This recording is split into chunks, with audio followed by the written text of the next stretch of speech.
High hello welcome back to my channel. तर आम्हाला जायला आज जरा उशीरच होता ऑफिसला, म्हणून सकाळी टेरेसवरती उन्हाला बसलेलो होतो. तर तुम्हाला नजारा दाखवते आमच्या इथला. आता इथे पक्ष्यांचा वगैरे कुठला आवाज येणार नाही, इथे फक्त कबूतरच आहेत. तर धुके बघा किती छान पडलेले आहेत. तिकडे सह्याद्रीच्या डोंगर रांगा दिसत आहेत आणि तिकडे स्वामीनारायणचं मंदिरसुद्धा आहे. मी तुम्हाला कधीतरी ते दाखवेन. थोडा वेळ बसून खाली आलो. खाली आल्यानंतर मी आता इथे बनवते भोपळ्याचे पराठे. तर मी इथे दुधी खिसून घेते. दुधीचे पराठे ना खूप टेस्टी लागतात. आम्हा तिघांना पण दुधीचे पराठे खूप आवडतात. तर मी काल दुधी आणला होता मार्केटमधून. तर त्यातला मी अर्धा दुधी थोडासा ठेवला भाजीसाठी आणि अर्धा खिसून घेतला पराठ्यासाठी. हे बघा कसा मस्त दुधी खिसून झाला आहे माझा. तर आता मी पीठ मळण्यासाठी घेते. गव्हाच्या पिठामध्ये पहिल्यांदा मी दुधी खिसलेला टाकते.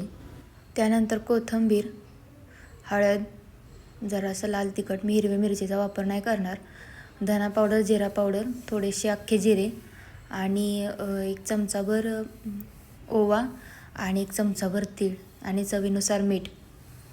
हे सगळं टाकून मी पहिल्यांदा कोरडंच असं पीठ मळून घेते. पहिल्यांदा असं पीठ मळून घेतलं ना मग आपल्याला पाण्याचा अंदाज येतो आणि किती पाणी लागते काय नाही हे आपल्याला कळतं. का तर भाज्यांमध्ये आपलं स्वतःचं थोडंसं पाणी असतं.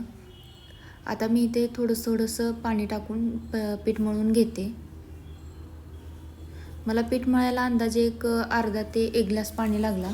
आता छान ह्याला मी एक असं 10 ते 15 मिनटं रेस्ट करायला ठेवून देते, जेणेकरून हेच पीठ जरासं मऊ पडेल. 10 ते 15 मिनटानंतर मी आता पराठा करायला घेतलेला आहे. एक छान असा गोळा घ्यायचा. एक आपल्या अंदाजे जेवढी आपण चपाती करतो तेवढ्या अंदाजाने गोळा घ्यायचा आणि छान असं लाटून घ्यायचं.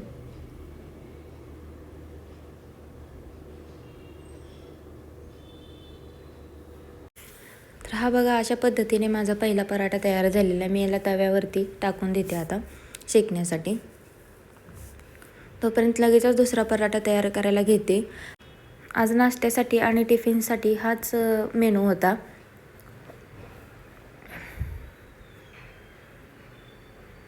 एकदम मीडियम गॅसवरती पराठा असा छान भाजून घ्यायचा पहिल्यांदा दोन्ही साईडने.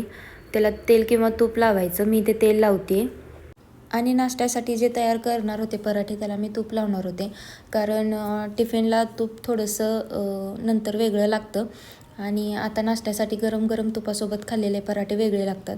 त्याच्यामुळे मी टिफिनसाठी तेलच यूज करते. तर बघा माझा इथे नाश्ता रेडी आहे. चला तर मग व्हिडिओला इथेच एंड करते. व्हिडिओ आवडला असेल तर लाईक, शेअर आणि कमेंट नक्कीच करा आणि चॅनलला सबस्क्राईब करायला विसरू नका.